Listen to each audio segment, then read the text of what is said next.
सुप्रभात, आदाब, नमस्कार। सत्यम न्यूज के तमाम प्रिय दर्शकों से निवेदन, अपील, गुजारिश है कि यदि आप चाहते हैं कि भदोही जिले की सच्ची और जन सरोकारों से जुड़ी खबरें लगातार आपके सामने आती रहें, तो आप ज्यादा से ज्यादा सत्यम न्यूज से जुड़े रहिए और हमारे चैनल को सब्सक्राइब करें। खबरों को अधिक से अधिक लोगों तक पहुंचाते रहें और इस जनहित की मुहिम का हिस्सा बने। एक बार फिर भदोही जिले की खबरों को लेकर हाजिर हूं मैं नसीर कुरैशी। खबरों की शुरुआत करते हैं इस बड़ी खबर के साथ। गोपीगंज के Lalanagar toll plaza service lane cut point के पास बुधवार की रात करीब 10:30 बजे तेज रफ्तार एक आर्टिका कार बेकाबू होकर बड़ा हादसा कर बैठी है। वाराणसी के रोहनिया लठिया निवासी मनोज यादव सीतामढ़ी एक वैवाहिक कार्यक्रम में कार से जा रहा था। कार में चालक समेत कुल 5 लोग सवार थे। जैसे ही car toll plaza cut point के पास पहुंची, तभी अचानक अनियंत्रित होकर पहले हाईवे किनारे लगे सहजन के पेड़ से टकरा गई और फिर कार सीधे शिव सहाय प्रजापति के मकान में जा घुसी। टक्कर इतनी जबरदस्त थी कि सहजन का पेड़ उखड़कर शिव सहाय प्रजापति के सीमेंटेड सेट पर जा गिरा।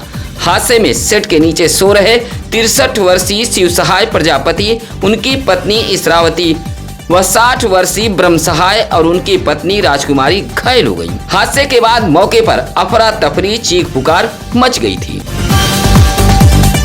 लालानगर टोल प्लाजा के पास इस जोरदार टक्कर में जहां आर्टिका कार क्षतिग्रस्त हो गई है, वहीं शिव सहाय प्रजापति के मकान का सीमेंटेड सेट और चहारदीवारी भी धराशायी हुई है। कार में सवार धर्मेंद्र यादव और राजेश यादव घायल हो गए हैं, जबकि 2 अन्य सवार हादसा होते ही मौके से फरार हो गए थे। चालक मनोज यादव बाल बाल बच गया है। हादसे की सूचना मिलते ही गोपीगंज पुलिस मौके पर पहुंची और सरकारी एम्बुलेंस से सभी घायलों को सामुदायिक स्वास्थ्य केंद्र गोपीगंज भेजा था। पुलिस ने चालक को हिरासत में लेकर पूछताछ शुरू कर दी है। देर रात तक दुर्घटना को लेकर इलाके में लोगों की भारी भीड़ जुट गई थी। अचानक हुए इस हादसे ने हाईवे किनारे रहने वाले लोगों में दहशत फैला दी है। प्रत्यक्षदर्शियों के मुताबिक आर्टिका कार की रफ्तार काफी तेज थी। अगर यही हादसा शाम को होता तो कई लोगों की जानें जा सकती थी। चौरी के अमवान निमजातर गांव निवासी 25 वर्षीय जंग बहादुर पटेल का शव बुधवार को कंधिया गांव के रेलवे ट्रैक पर मिलने से इलाके में सनसनी फैल गई है। घटना के बाद प्रेम प्रसंग को लेकर तरह तरह की चर्चाएं तेज हैं। स्थानीय लोगों में चर्चा है कि युवक दूसरे समाज की एक युवती से प्रेम करता था। वहीं युवती द्वारा भी घर में रखी कोई दवा खा लेने की बात सामने आ रही है, जिसके बाद उसकी हालत गंभीर बताई जा रही है और एक निजी अस्पताल में उसका इलाज चल रहा है। जंग बहादुर पटेल भदोही शहर इंदिरा मिल के जीवन धारा हॉस्पिटल के पैथोलॉजी विभाग में पिछले 4 वर्षों से काम करता था। परिजनों के मुताबिक वह पिछले 10 दिनों से परेशान था और 3 दिनों से काम पर नहीं जा रहा था। बुधवार की सुबह करीब 11:30 बजे वह बाइक लेकर घर से निकला था। कुछ देर बाद कंधिया गांव रेलवे ट्रैक किनारे उसकी बाइक खड़ी मिली और ट्रैक पर शव पाया गया। सूचना पर पहुंची पुलिस ने शव को कब्जे में लेकर पोस्टमार्टम के लिए भेज दिया है। मृतक के पिता ओम प्रकाश पटेल मुंबई में ऑटो चलाते हैं। यह पूरी घटना प्रेम प्रसंग से जोड़कर देखी जा रही है। मुहर्रम की 8वीं तारीख पर भदोही शहर के मोहल्ला जमुन से ऐतिहासिक एवं पारंपरिक दुलदुल का जुलूस पूरे अकीदत व एहतराम के साथ निकाला गया। दोपहर 2 बजे पूर्व चेयरमैन असगर खान के आवास से शुरू हुआ जुलूस रात करीब 10 बजे भरत टाकीज होते हुए कटरा बाजार करबला पहुंचकर संपन्न हुआ। जुलूस मलिकाना, गौरियाना, पचभैया, सुनराना गली, कोटबाड़ा, कसाब टोला, बाजार सलाबत खान और तकिया कल्लन शाह सहित विभिन्न मार्गों से होकर गुजरा था। रास्ते भर अकीदतमंदों की भारी भीड़ देखी गई। महिलाओं और बच्चों ने जगह जगह दुलदुल का दूध और जलेबी से इस्तकबाल किया। युवाओं ने ढोल ताशों की धुन पर मातमी फन का शानदार प्रदर्शन किया। दुलदुल जुलूस को लेकर भारी पुलिस फोर्स तैनात रही। करबला पहुंचने पर दुलदुल पर चढ़े फूलों और मालाओं को ठंडा किया गया। बिहार लोक सेवा आयोग में 66वीं रैंक हासिल कर एसडीएम बनी अभोली के बिंदनगर बवई निवासी दीपिका बिंद का गोपीगंज के ज्ञानपुर रोड रेलवे स्टेशन पर ऐतिहासिक स्वागत किया गया। दिल्ली से ट्रेन से पहुंची दीपिका बिंद का गांव के लोगों ने फूल माला और जोरदार नारों के बीच अभिनंदन किया था। करीब 200 वाहनों का भव्य काफिला स्टेशन से उनके पैतृक गांव तक निकला था, जहां जगह जगह पुष्प वर्षा कर उनका स्वागत किया गया। स्कॉर्पियो के सनरूफ से लोगों का अभिवादन करते समय अपार स्नेह देखकर दीपिका भावुक हो गईं और कई बार उनकी आंखें छलक उठी। प्रधानाध्यापक दिनेश बिंद की बेटी दीपिका बिंद पहले इंटरमीडिएट में प्रदेश स्तर पर 5वां स्थान हासिल किया था। उसके बाद प्रयागराज के क्रिश्चियन कॉलेज से बीएससी में गोल्ड मेडल और बीएचयू से एमए कर चुकी हैं। यूपीएससी और यूपीपीसीएस में इंटरव्यू तक पहुंचने के बाद अब एसडीएम बनकर उन्होंने पूरे भदोही का गौरव बढ़ाया है। कोयरौना के इनारगांव गोसाईपुर गांव में पेड़ से तोड़े गए आम के बंटवारे को लेकर 2 सगे भाइयों के परिवार के लोग आमने सामने हो गए। देखते ही देखते विवाद इतना बढ़ गया कि दोनों पक्षों में लाठी डंडे ईंट पत्थर चलने लगे। मारपीट से पूरे गांव में अफरा तफरी मच गई थी। बताया गया कि मंसूर राय उर्फ जलील और महबूब अली के हिस्से का आम का पेड़ घर के सामने मौजूद है। पहले आम का बंटवारा हो चुका था, लेकिन बुधवार की सुबह महबूब अली का बेटा जावेद दोबारा आम तोड़ने पहुंच गया, जिसका मंसूर राय उर्फ जलील की पत्नी शाहजहां बेगम ने विरोध किया। इसी बात पर विवाद भड़क गया। मारपीट में एक पक्ष से शाहजहां बेगम, फिजा, खुशी, समा और खुशबू व दूसरे पक्ष से महबूब अली, नगीना और जावेद घायल हो गए। सभी घायलों का इलाज सीएससी कोयरौना में कराया गया। दोनों पक्षों ने पुलिस को तहरीर देकर कार्रवाई की मांग की है। फिलहाल आम बंटवारे को लेकर 2 सगे भाइयों के परिवार वालों ने जमकर मारपीट की है। औराई पेट्रोल पंप के पास राष्ट्रीय राजमार्ग पर तेज रफ्तार ट्रेलर ने खड़े कंटेनर में जोरदार टक्कर मार दी है, जिससे बड़ा हादसा हो गया है। टक्कर होते ही कंटेनर सड़क किनारे बने चाय की दुकान के टीन सेट में जा घुसा। हादसे में औराई निवासी 52 वर्षीय रमेश कुमार पाल और उनकी बाइक पर सवार प्रियांशी कुमारी कंटेनर की चपेट में आकर घायल हो गई हैं। दोनों को सीएससी औराई भेजा गया था। हादसे में दुकान का टीन सेट, चहरदीवारी, भट्ठी और पास खड़ी पिकअप भी क्षतिग्रस्त हो गई है। वहीं समीप खड़े भोगांव निवासी भोला सिंह और टीन सेट में सो रहे गंगा यादव बाल बाल बच गए हैं।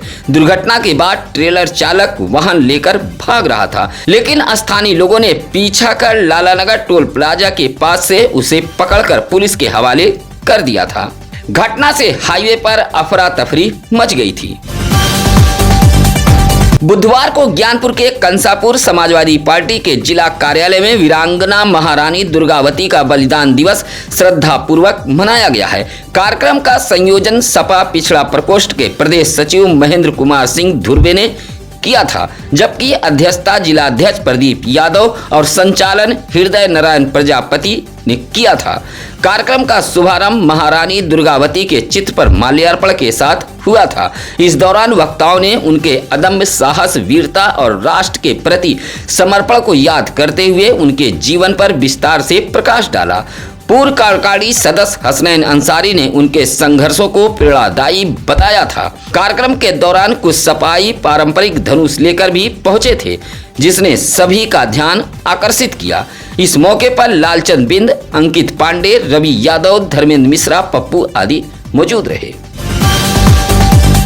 मुहर्रम के मौके पर घोसिया के चौधरी नगर, हिकमतगंज, चमनगंज, पश्चिम मोहल्ला समेत विभिन्न मोहल्ले के चौकों पर ताजिया और चौकियां बैठा दी गई हैं। रंग बिरंगी रोशनी और आकर्षक सजावट से सजी ताजियों को देखने के लिए अकीदतमंदों की भारी भीड़ उमड़ रही है। घोसिया के चौधरी नगर में रीना किन्नर द्वारा सजाई गई चौकी श्रद्धालुओं के आकर्षक का प्रमुख केंद्र बनी हुई है। रीना किन्नर अपने गुरुओं की परंपरा को निभाते हुए हर वर्ष पूरे श्रद्धा भाव से चौकी और दुलदुल बैठाती हैं। पूरे क्षेत्र में मुहर्रम को लेकर आस्था, श्रद्धा और उत्साह का माहौल देखने को मिल रहा है। घोसिया इलाके के विभिन्न चौकों पर बैठी ताजिया आकर्षण का केंद्र बनी हुई हैं। रंग बिरंगी ताजियां देखने के लिए बच्चों और महिलाओं में काफी उत्साह देखा जा रहा है। जनता दल यू भदोही के जिलाध्यक्ष सर्वेश राय ने बुधवार को अपने समर्थकों के साथ जिलाधिकारी कार्यालय पहुंचकर एक पत्र सौंपते हुए शहर के मूलभूत समस्याओं के समाधान की मांग उठाई है। पत्र में भदोही शहर के नेशनल तिराहे के सड़क में बने गड्ढे की मरम्मत, बिजली विभाग द्वारा दोपहर में लंबे समय तक की जा रही कटौती पर रोक, भदोही ज्ञानपुर मार्ग देवनाथपुर बाजार में जल निकासी के लिए नाला निर्माण व भदोही शहर के लिप्पन तिराहे पर जाम की समस्या दूर करने के लिए सड़क चौड़ीकरण और अतिक्रमण हटाने की मांग की गई है। जिलाध्यक्ष सर्वेश कुमार राय ने कहा कि यह समस्या सीधे आम जनता की सुरक्षा और सुविधा से जुड़ी है। उन्होंने जिलाधिकारी से जनहित को प्राथमिकता देते हुए संबंधित विभागों को तत्काल कार्रवाई के निर्देश देने की मांग की है ताकि लोगों को रोजाना होने वाली परेशानियों से राहत मिल सके। इस मौके पर अभिनव कुमार श्रीवास्तव, परवेज हसन, सीबू, मोहम्मद अबरार, देवी प्रसाद गुप्ता, नीलेश राय आदि मौजूद रहे।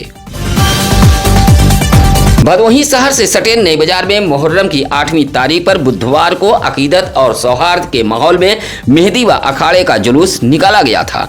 जुलूस अब्बास नगर मोहल्ले से शुरू होकर अंबेडकर नगर, चांदनी चौक, नेहरू नगर, अशोक नगर और आजाद नगर होते हुए नई बाजार ईदगाह कब्रिस्तान के पास पहुंचकर संपन्न हुआ था। पूरे मार्ग पर या हुसैन की सदाओं के बीच बड़ी संख्या में अकीदतमंद शामिल रहे।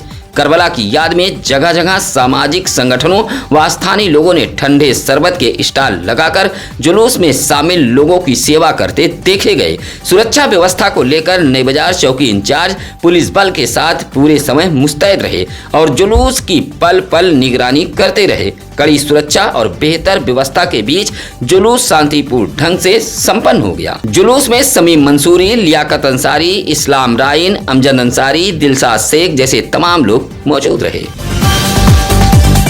गोंड वीरांगना महारानी दुर्गावती के बलिदान दिवस पर भदोही में गोंड समाज ने केंद्र और प्रदेश सरकार से कई महत्वपूर्ण मांगे की हैं। शिमरात के इनार गांव निवासी सुनील कुमार गोंड, रमेश कुमार गोंड, धनंजय गोंड और सुरेश गोंड ने बुधवार को जिला मुख्यालय ज्ञानपुर पहुंचकर राष्ट्रपति के नाम संबोधित ज्ञापन डीएम कार्यालय को सौंपा है।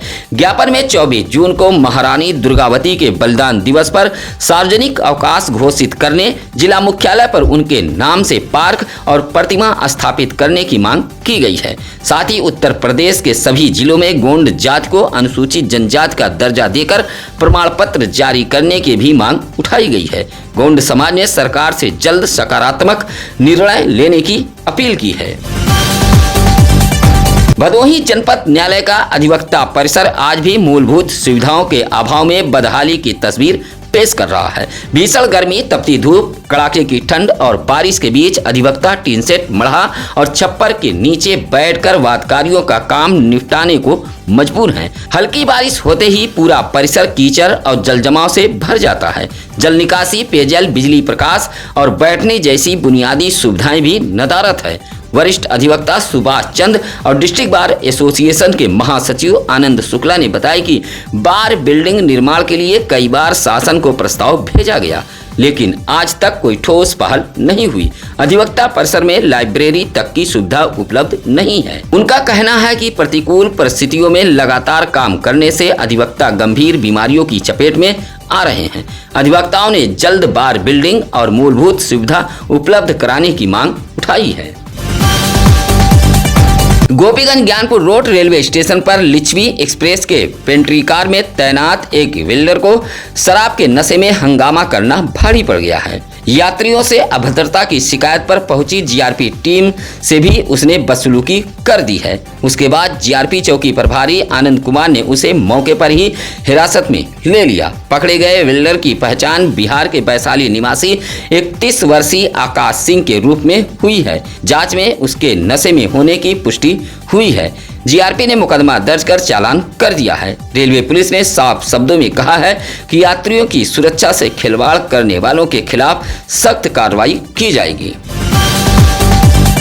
औराई के झुआ निवासी राजेश तिवारी ने बुधवार को डीएम कार्यालय पहुंचकर ग्राम सचिव पर प्रताड़ित करने का आरोप लगाया है। शिकायती पत्र देकर कहा गया है कि पहले की गई शिकायत से नाराज सेक्रेटरी अब उन्हें लगातार परेशान कर रहा है। राजेश तिवारी का आरोप है कि मृत्यु प्रमाण पत्र के लिए प्रार्थना पत्र देने के बाद से उन्हें जानबूझकर प्रताड़ित किया जा रहा है। उन्होंने मामले की निष्पक्ष जांच कर दोषी के खिलाफ कार्रवाई की मांग की है। सुरियामा ब्लॉक के बढ़ियानी ग्राम सभा को नए आंगनबाड़ी केंद्र के रूप में बड़ी सौगात मिली है। ग्राम प्रधान अक्षयलाल बिंद की पहल पर 11,84,000 रुपए की लागत से बने नवनिर्मित आंगनबाड़ी केंद्र का लोकार्पण जिला कार्यक्रम अधिकारी दिनेश कुमार मिश्रा और बाल विकास परियोजना अधिकारी अरविंद कुमार ने संयुक्त रूप से फीता काटकर किया है। उद्घाटन के बाद केंद्र को ग्रामवासियों को समर्पित कर दिया गया है। इस अवसर पर प्रधान अक्षयलाल बिंद ने कहा कि यह केंद्र बच्चों के उज्जवल भविष्य की मजबूत नींव बनेगा, जहां उन्हें बेहतर पोषण के साथ प्रारंभिक शिक्षा भी मिलेगी। उन्होंने कहा कि सरकार की जन कल्याणकारी योजनाओं का लाभ हर पात्र व्यक्ति तक पहुंचाना उनकी प्राथमिकता है। उद्घाटन समारोह में आंगनबाड़ी कार्यकर्ती हीरा देवी, सहायिका सरोजा देवी सहित ग्रामीणों ने इस पहल का स्वागत किया है। मुहर्रम पर्व को शांतिपूर्ण और सकुशल संपन्न कराने के उद्देश्य से घोसियां पुलिस चौकी परिसर में पीस कमेटी की बैठक आयोजित की गई है। बैठक में औराई सीओ राजीव कुमार सिंह, प्रभारी निरीक्षक राजेश कुमार सिंह, घोसियां चौकी प्रभारी विनीत यादव व नगर पंचायत अध्यक्ष पति एबरार अली मौजूद रहे। अधिकारियों ने ताजियादारों और पीस कमेटी के सदस्यों से आपसी भाईचारा, सौहार्द और शांति बनाए रखते हुए पर्व मनाने की अपील की है। कहा कि अफवाहों से दूर रहें और किसी भी संदिग्ध सूचना की जानकारी तुरंत पुलिस को दें। बैठक में सभी ने शांतिपूर्ण माहौल बनाए रखने का संकल्प लिया। बैठक में इदरीस नेता, नन्हे नवाब, खलीफा, रीना किन्नर आदि मौजूद रहे। मुहर्रम के मौके पर भदोही शहर के बाजार सलाबत खान मोहल्ले से पारंपरिक अखाड़े का भव्य जुलूस निकाला गया था। जुलूस बाजार सलाबत खान, अंबर नीम, कजियाना, कल्लनसा तकिया और अजमुल्ला चौराहा होते हुए पुनः अपने स्थल पर पहुंचकर संपन्न हुआ। जुलूस में शामिल नौजवानों ने लाठी और अन्य पारंपरिक फन का शानदार मुजाहरा पेश कर जायरीनों से जमकर दाद बटोरी थी। पूरे मार्ग पर अकीदतमंदों और मोहल्ले वासियों की भारी भीड़ उमड़ पड़ी थी, जिन्होंने जुलूस का गर्मजोशी से इस्तकबाल किया। मुहर्रम की रिवायतों और भाईचारे का खूबसूरत नजारा देखने को मिला है। सुरक्षा व्यवस्था को लेकर भदोही कोतवाली पुलिस पूरी तरह मुस्तैद रही और पूरे कार्यक्रम को शांतिपूर्ण ढंग से संपन्न कराया गया। बुधवार को भदोही जिले में महारानी दुर्गावती का बलिदान दिवस बड़े ही श्रद्धा के साथ मनाया गया है। ऊंच के कुरमैचा गांव में भाजपा अनुसूचित जनजाति मोर्चा की ओर से बलिदान दिवस मनाते हुए महारानी दुर्गावती को याद किया गया। यह कार्यक्रम बेचनराम गोंड चौधरी के आवास पर रखा गया था। इस मौके पर संतोष कुमार गोंड, सुनील कुमार गोंड, बलराम गोंड, छोटेलाल गोंड आदि मौजूद रहे। इसी तरह ज्ञानपुर के शहीद पार्क में भी गोंड वीरांगना महारानी दुर्गावती का बलिदान दिवस मनाया गया है। अखिल भारतीय गोंड आदिवासी संघ के नेतृत्व में आयोजित इस कार्यक्रम में महारानी दुर्गावती के प्रतिमा पर माल्यार्पण कर उन्हें श्रद्धांजलि अर्पित की गई है। इस मौके पर मुकेश कुमार गोंड, रामजी गोंड, आशीष गोंड, चंद्रमोहन गोंड समेत बड़ी संख्या में लोग मौजूद रहे। बहला फुसलाकर शादी का झांसा देकर एक युवक युवती के घर से भगा ले गया है। युवती के पिता की शिकायत पर सुरियामा पुलिस ने पखरी कला निवासी शेषधर के बेटे सनी बिंद के खिलाफ मुकदमा दर्ज कर युवक व युवती की तलाश में जुटी हुई है।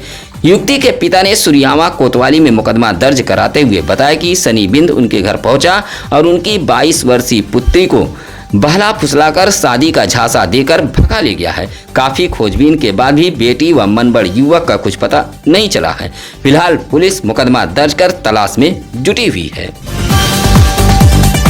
जंगीगंज के दरबासी गांव के रेलवे ट्रैक पर मिले महिला के शव की पहचान हो गई है। 35 वर्षीय रीता देवी नामक महिला की पहचान गोपीगंज के जंगीगंज त्रिभुवनपुर निवासी राकेश कुमार गौतम की पत्नी रीता देवी के रूप में हुई है। मंगलवार को रीता का शव दरवासी गांव के रेलवे ट्रैक पर मिला था। पहचान न होने के कारण पुलिस ने शव को कब्जे में लेकर मोर्चरी हाउस ज्ञानपुर भेज दिया था। त्रिभुवनपुर निवासी राजेंद्र की पत्नी मानती देवी ने बताया कि उनकी बहू दवा लेने के लिए कहकर घर से निकली थी। देर शाम तक नहीं पहुंची तो तलाश शुरू कर दी गई। उधर ज्ञानपुर के जयसिंहपुर निवासी राजू राव गौतम ने बताया कि उनकी बहन की शादी 2010 में राकेश कुमार गौतम के साथ हुई थी। कहा कि रीता देवी मकान बनवाने के लिए ईंट गिरवाई थी, लेकिन ससुराल के लोग मकान बनवाने से रोक रहे थे, जिससे उनकी बहन परेशान थी। फिलहाल मायके व ससुराल के लोग अलग अलग अलग बात बता रहे हैं। पुलिस हर पहलू पर जांच कर रही है। बुधवार को माननीय जनपद न्यायाधीश अखिलेश दुबे, जिलाधिकारी शैलेश कुमार और अपर पुलिस अधीक्षक शुभम अग्रवाल ने संयुक्त रूप से ज्ञानपुर जिला कारागार का औचक निरीक्षण किया है। अधिकारियों ने पुरुष, महिला और किशोर बैरकों का जायजा लेकर बंदियों को सरकार की ओर से मिल रही सुविधाओं की हकीकत परखी है। रसोई घर, खाद्यान्न स्टोर, डिस्पेंसरी, पेयजल व्यवस्था, शौचालय साफ सफाई और मुलाकाती पंजिका का भी बारीकी से निरीक्षण किया गया। डिस्पेंसरी में उपलब्ध दवाओं की जानकारी लेने के साथ जेल प्रशासन को सभी सुविधा समय पर उपलब्ध कराने के निर्देश दिए गए। महिला बैरक पहुंचकर बंदियों से सीधे संवाद किया गया और उनकी समस्याएं भी सुनी गई। निरीक्षण के दौरान कारागार अधीक्षक ने जेल की व्यवस्था से अधिकारियों को अवगत कराया। आज की खबरों में बस इतना ही। चलते चलते आपको बता दें कि कई लोग यह सोचते होंगे कि आखिर सत्यम न्यूज इतनी निष्पक्ष, निर्भीक, बेबाक और सटीक खबरें कैसे दिखाता है, जिन्हें कई बड़े चैनल और अखबार दिखाने से कतराते हैं। इसका सबसे बड़ा कारण आप हैं। आपकी ताकत से ही हम ऐसी खबरों को आप तक पहुंचा पाते हैं। दूसरी बात यह कि सत्यम न्यूज किसी धनाढ्य व राजनीतिक दल के प्रतिनिधि समूह या प्रभावशाली व्यक्ति की दरबारी नहीं करता है। हमारी प्राथमिकता केवल सच, जनता की आवाज और जनहित के मुद्दे हैं। आज के लिए बस इतना ही। अब नसीर कुरैशी दीजिए इजाजत। नमस्कार, आदाब। ताज़ा खबरों के लिए सत्यम न्यूज को सब्सक्राइब करें